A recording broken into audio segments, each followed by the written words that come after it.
The table was full that Sunday evening. Jollof rice steaming in the center, laughter moving in warm waves, my mother refilling drinks without being asked.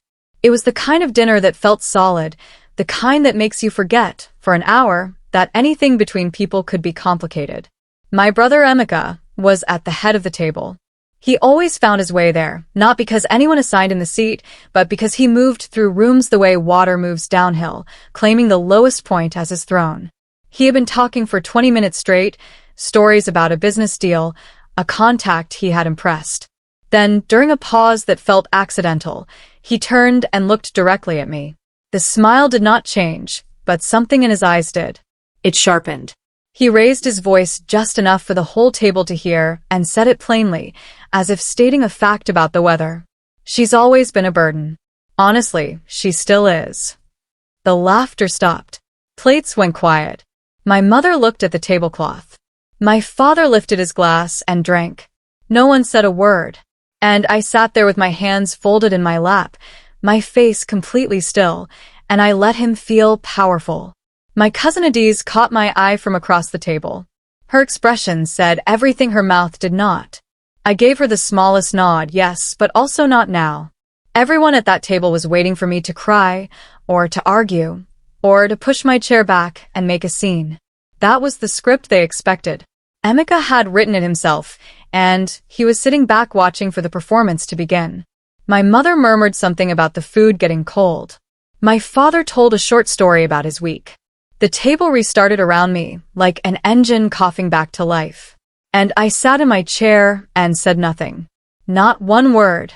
I did not defend myself. I did not look at Emeka.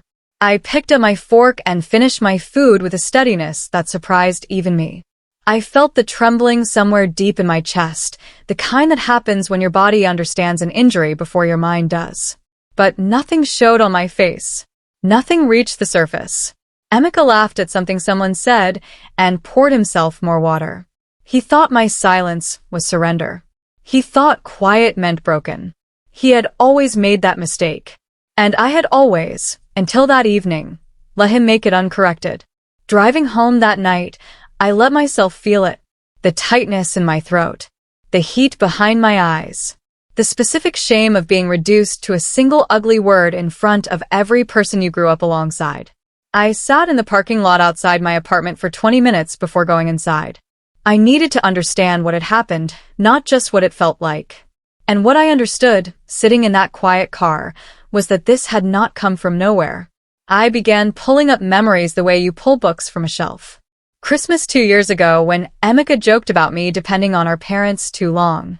The birthday when he gave unsolicited career advice in front of relatives who had no business knowing my situation. The family group chat where his messages about responsibility always circled back, subtly, to me. Each incident, taken alone, had felt like something to absorb and move past. But placed beside each other in that parking lot, they formed a pattern. This was not a slip. This was a campaign. And the most disturbing part of that realization was the next one, that our family had absorbed every single message without ever pushing back. Which meant the family had not just witnessed the campaign. They had enabled it. 2 days later, Adiz sent me a voice note at 11 in the morning. I listened to it twice, sitting at my kitchen table with my coffee going cold. She spoke carefully, the way people speak when they have been thinking something for a long time and finally decided to say it. What he did on Sunday wasn't new, she said. He's been saying things like that about you to different people in the family. Not always direct. Sometimes a joke, sometimes a story. But the word that keeps coming up is liability. He's been using that word about you for years. She paused. Then she added quietly, I thought you should know. I put the phone down and stared at the window. Liability. That word had a different weight from burden. Burden was personal. Liability was structural. Burden was what you said about someone who exhausted you. Liability was what you said about someone who threatened something you were protecting. Emeka had not been venting frustration at Sunday dinner. He had been reinforcing something he had been building in people's minds for a long time. The question I sat with all morning was not why he was doing it. The question was what, exactly, he needed me small enough to protect. I started paying attention differently. Not with suspicion, but with clarity, The kind that arrives when you stop explaining things away and simply look. What I saw was a structure I had been living inside without ever examining its walls. Emeka controlled the flow of information in our family. If someone needed help navigating something with our parents, they went through Emeka. If a cousin needed a work introduction, Emeka made the call. If there was a family meeting about finances, Emeka prepared and presented the summary. He knew which uncle was unhappy with which arrangement, and he used that knowledge the way a merchant uses inventory. Nobody had appointed him to this role. He had simply filled a vacuum and made himself indispensable to it. His dominance in the family had very little to do with being louder or more commanding, though he was both. It was logistical. He had made himself the person you needed to pass through to get anywhere.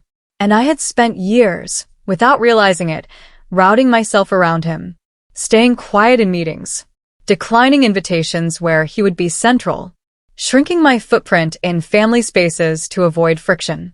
I had not been a burden. I had been a threat he had learned to manage by convincing me I was not worth managing. The argument happened 3 weeks after Sunday dinner. I was at my parents' house collecting documents from my father's study when I heard voices through the wall. My father's voice first, low and measured. Then Emeka's, louder, with a strain I recognized as someone not getting the answer they expected. My father was asking about the family property account Emeka had been managing for 2 years. He wanted a full statement. Emeka's response started smoothly, then developed edges. Explanations, then justifications, then a pivot to everything he had contributed and how little appreciation he received. My father did not raise his voice. He simply repeated the request. Emeka repeated his pivot. The conversation ended without resolution. I heard Emeka's footsteps stop, then a long breath in the silence. I gathered my documents and left before he came out. But I sat in my car with that scene rearranging itself in my mind. Emeka could not provide a clear account of money he was managing. That was not the behavior of someone with a stable foundation. It was the behavior of someone standing on ground that had already begun to shift. I kept returning to that image on the drive home. A man asked for a simple accounting, and the one thing he could not provide was the simple truth. He arrived at the next family gathering with new energy. Louder, quicker to lead, more generous with promises, offering to connect and solve things with a confidence that filled the room. Auntie Chisholm said afterward that he seemed in very good spirits. I watched him from across the room with different eyes.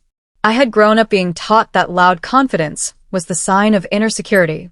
But overconfidence at the wrong moment, generosity that arrives exactly when someone feels threatened, dominance that intensifies when something underneath is getting fragile, these are not signs of strength.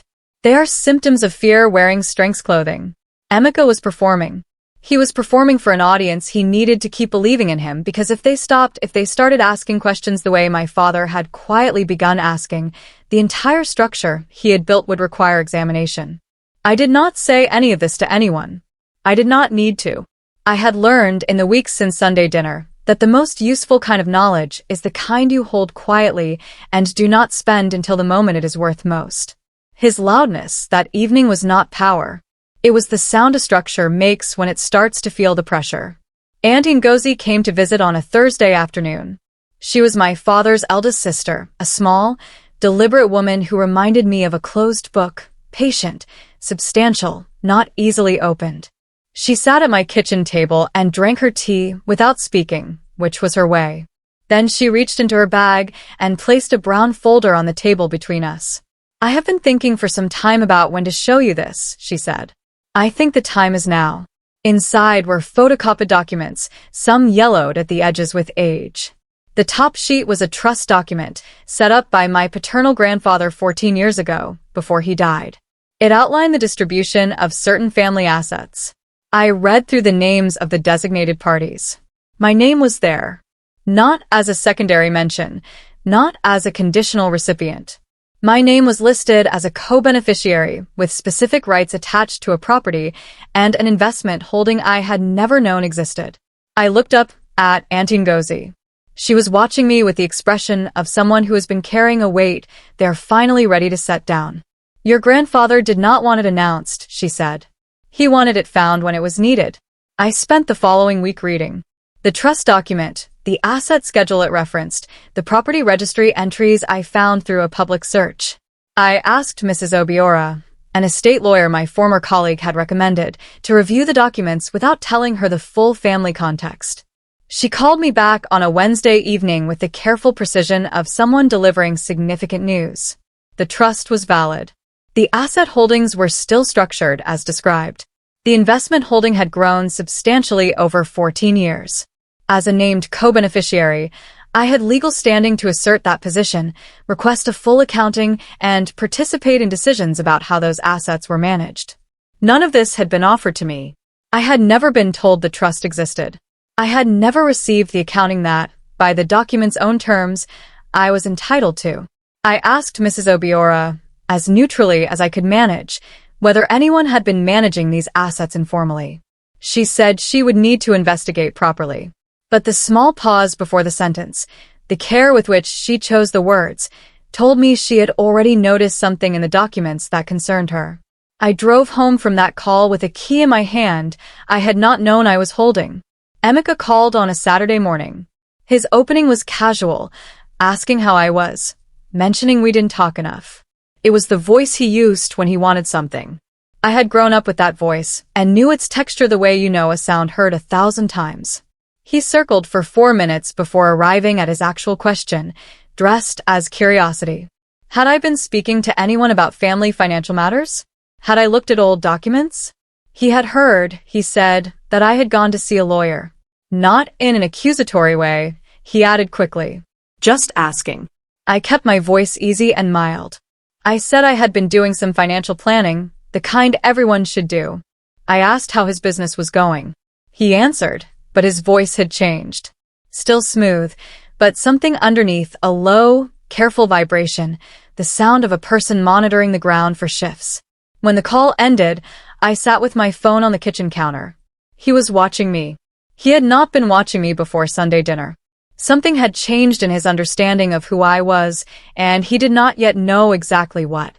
But he was paying attention now. And that meant the ground had already moved. I thought about the word burden again. I had been turning it over since Sunday dinner, the way you turn over a stone found somewhere unexpected. A burden is something you carry against your will. Dead weight. No agency, no purpose of its own. When Emeka called me a burden, he was not describing me. He was prescribing a role. He needed me to believe I was passive and dependent because a person who believed that would not look too carefully at the structures around her. She would not ask questions. She would not visit lawyers. She would not open folders left by aunties waiting for the right moment. The burden story was not cruelty for its own sake. It had a function. It was a lock on a door, with something behind it worth locking. He had maintained it for years through jokes and dinner comments and quiet conversations, because as long as I believed the story, I would never think to look for the door. I had stopped believing it the night of Sunday dinner. Not because he had gone too far, but because I had finally sat still long enough in a parking lot to stop explaining it away. And once you stop explaining something away, you cannot unsee it. Mrs. Obiora called on a Tuesday morning with a tone I had not heard from her before. Still professional, still measured, but tighter, the sound of someone who has confirmed something they hoped to be wrong about. She had reviewed the trust documents and cross-referenced them against available records. The trust had been established with my grandfather's assets, and I had been a named co-beneficiary for 14 years. During that time, a family member had been listed as informal administrator, making decisions about the assets without notifying me, the other beneficiary, and without providing the accounting the trust terms required. In at least 2 cases, withdrawals had been structured to serve personal interests rather than the trust's stated purpose. To be direct, Mrs. Obiora said, your legal position is considerably stronger than the position of the person who has been acting as if they hold authority here.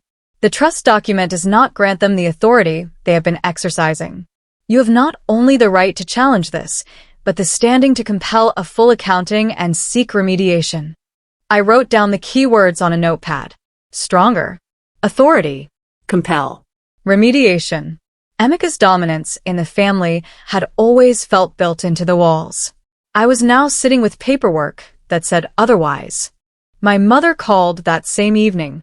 She had heard, through whatever channel families use before things are officially shared, that I had been speaking to a lawyer. Her voice was soft and tired. She approached it sideways, the way she approached everything uncomfortable, talking about how hard Emeka worked, how much he had taken on, how these things were complicated and nobody meant harm. Then she said the sentence I had heard in various forms my entire life. Just let it go. Keep the peace. I listened without interrupting. When she finished, I said I loved her, that I understood she was trying to protect the family, and that I would always be careful. What I did not say was that keeping the peace had always meant one specific thing. I stayed silent so Emeka could stay comfortable. That peace had only ever moved in one direction. What she was asking me to give up was not conflict, but accountability. I did not say any of that because saying it would have started an argument rather than the resolution I was building toward. But I heard the full weight of her request. And I understood, with a clarity that was not unkind but was very firm, that I would not be honoring it. Auntie Ngozi returned the following week with more. Not dramatically, not with urgency, but with the same quiet deliberateness she brought to everything. She told me things she had kept for a long time because the moment had not been right. Emeka had taken a significant loan 3 years ago using a family property as collateral. The property was listed in the grandfather's trust. He had not told my father. He had not disclosed it to the beneficiaries. He had serviced the loan from business income and, she believed, small amounts redirected from the trust's management fund. The business income had been inconsistent for 18 months. The loan payments had also become inconsistent. There was a debt sitting underneath the image of success, a borrowed foundation under a confident performance. And that debt was attached, without proper authorization, to an asset that was partly mine.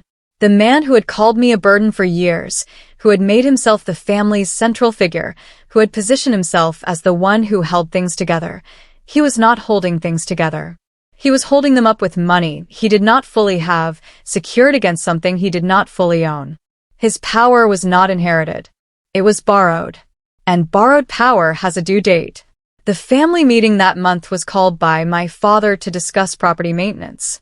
Emeka arrived early and had been messaging family members beforehand, framing the agenda, making sure people arrived with his version already settled in their heads. I watched him move through the room before the meeting started, touching shoulders, laughing easily, offering tea. He was working. He had always been the kind of person who looked relaxed while working the hardest, and I used to admire that. Now I saw it for what it was. Someone who needed to control the room because he could not afford to let the room think on its own. When the meeting started, he opened with a smooth summary of the family property situation, notably selective with the figures. He named numbers I recognized from my own research, but framed differently. He spoke about the assets with an authority nobody challenged, because nobody else had done the reading I had done. I did not challenge him either. I listened and let him believe he was conducting. I wrote 2 things in my small notebook, the figures he had cited and the figures I had found. The gap was not large, but it was consistent. And consistent gaps in financial matters are never accidental. Mrs. Obiora filed the formal notice on a Monday morning.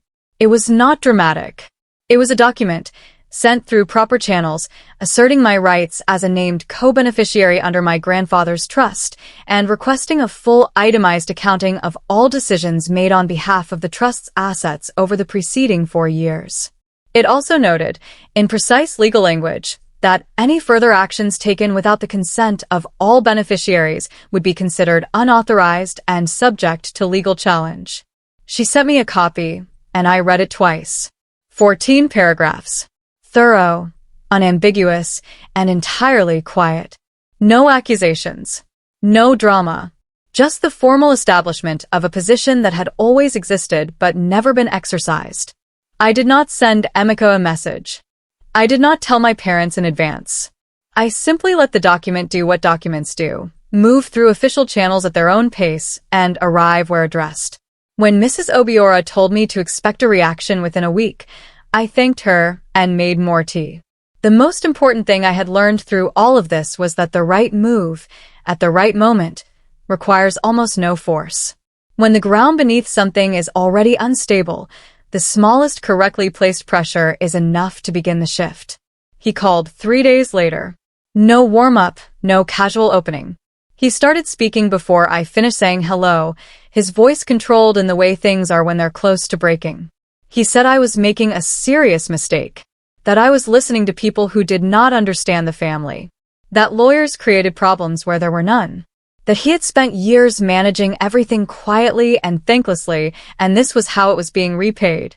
He used the word ungrateful twice. He said I was going to damage things that could not be repaired.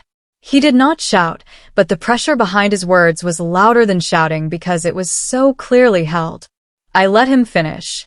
I did not argue with any specific point.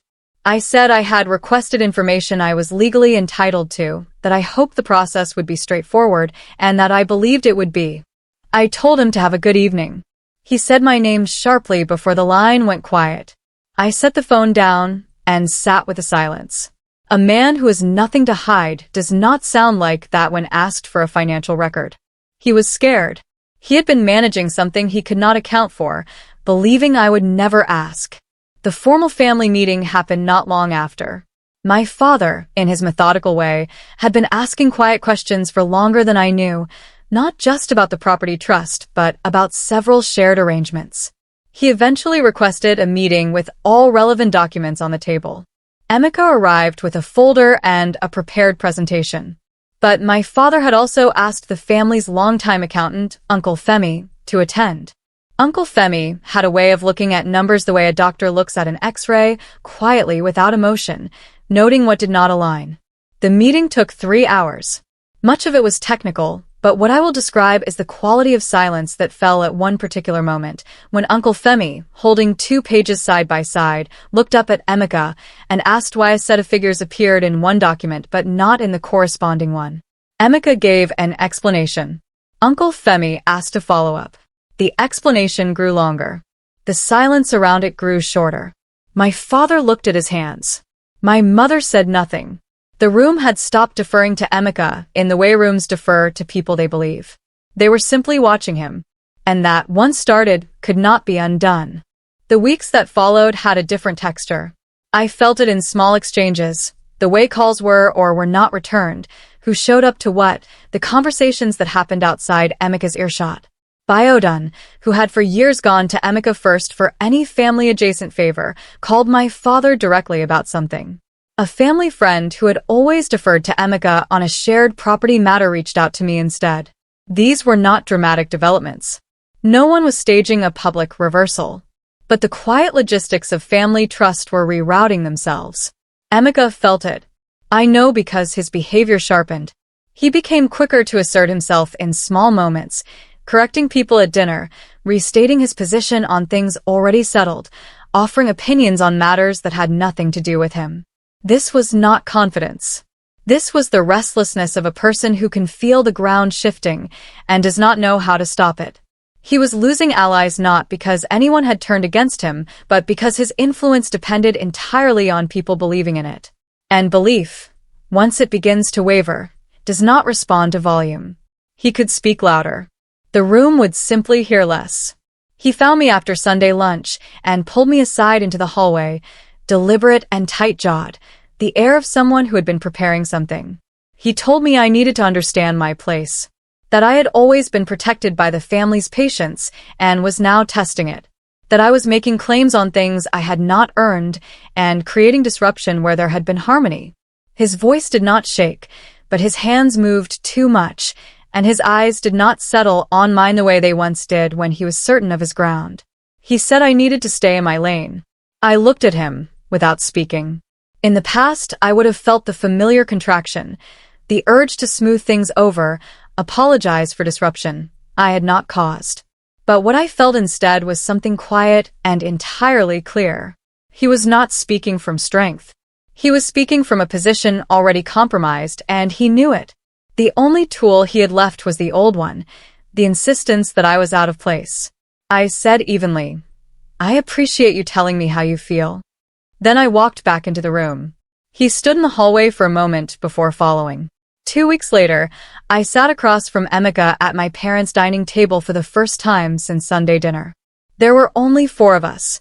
Me, Emeka, my father, and Mrs. Obiora, who had come at my father's request to explain the trust documentation to everyone at once. The meeting was calm. Not a confrontation, a reading. Mrs. Obiora went through the documents page by page in plain language, explaining what the trust said, the rights of each party, what the formal accounting had found. She did not editorialize or accuse. She simply explained what the record showed. I watched Emeka. He sat with his arms crossed, and at certain moments tried to interject with context or explanation. Mrs. Obiora would nod, and then continue where she had left off. He was used to controlling information in a room. He did not know how to exist in one where it had already been organized by someone else. At the end, when my father asked about the loan taken against the trust property, Emeka said, for the first time in a very long time, "I will get back to you on that." He did not sound powerful. He sounded like someone buying time they did not have. The formal accounting took 6 weeks. During that time, the family existed in a kind of suspended weather, not a storm, but the particular stillness before one. My father moved through it with his methodical pace, asking questions, reviewing documents, having long calls with Uncle Femi. My mother cooked and prayed and said little to me about any of it. Some relatives reached out with carefully neutral messages that were really questions about which direction things were going. I answered honestly when they were direct, and not at all when they were not. Emeka cycled visibly during those weeks. First a period of active maneuvering, calling people, framing narratives, positioning himself as the victim of a misunderstanding. Then silence. Then a shorter, sharper return to assertion. I watched the cycle the way you watch distant weather, noting it but not walking into it. Mrs. Obiora kept me updated with clean, factual summaries. The accounting was finding what she had expected. Decisions that should have been shared had been made alone. Money that belonged to a structure had been used personally. Authority had been exercised where it had not been granted. None of it was invisible anymore. The documents were saying exactly what I had begun to suspect from the beginning. The final report was 42 pages. Mrs. Obiora presented it to my father first, at his request, because he wanted to receive it as the family's elder. He called me the following evening. His voice was tired in a way I had not heard before, a tiredness from having something confirmed that he had perhaps been half-knowing for longer than he admitted. He said, "Emeka has been managing things in ways he should not have. What he used this family's trust for was not his to use. The accounting makes this clear." He paused. "You did the right thing to ask the questions. I should have asked them sooner." I told him that was not a responsibility he needed to carry. He thanked me, and for a moment neither of us spoke. The truth had arrived not as an explosion but as a settling, the way a structure stops making noise when it finally comes to rest on its real foundation. Emeka's authority over the family's financial matters was suspended pending remediation. The trust assets were placed under an independent administrator. The loan against the property would need to be restructured properly. His role as the person through whom the family's important decisions flowed had ended quietly because the documents had said what they had to say. The days after were not dramatic. No one issued a statement or gathered the family for a confrontation. Life continued with its ordinary texture of Sunday meals and group messages and small practical conversations. But the structure had changed, and everyone paying attention could feel it. Emeka still came to gatherings. He still talked. But the room received him differently. Cousins who had always deferred to him on family matters found their own paths. The uncle who had always asked Emeka first began asking my father directly. Biodun became noticeably quieter around him. No one was cruel or cutting. The family did not turn against Emeka the way a crowd turns against a fallen figure in a film.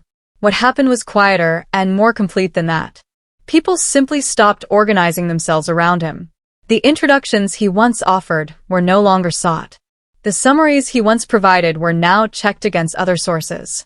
The authority he had exercised for years turned out to have been on loan the entire time, borrowed from people's assumption that he deserved it, and those people had simply, quietly stopped lending. He had never been the foundation. He had been the loudest thing standing on it. I do not think about that Sunday dinner the way I used to. I return to it sometimes, not with pain, but with the interest you bring to a moment you now understand completely. A full table. My brother's voice lifting above the noise to deliver a verdict about who I was. A woman sitting quietly with her hands in her lap, her face still, letting him feel powerful. I know what I was doing in that stillness now, even though I did not know it then. I was giving him enough rope to define himself. And he had done exactly that, defined himself through his own actions, documents, and the slow collapse of what he had built. I did not destroy him. I did not go looking for revenge. I simply stopped accepting a story about myself that was not true, and I followed the evidence that had always been waiting to be found. The rest took care of itself. He had called me a burden for years because he needed me to be one. The alternative, a person who is capable, informed, and legally present in the family's actual structures, was the one thing his borrowed power could not survive. He called me the burden. But he was the one living on borrowed ground.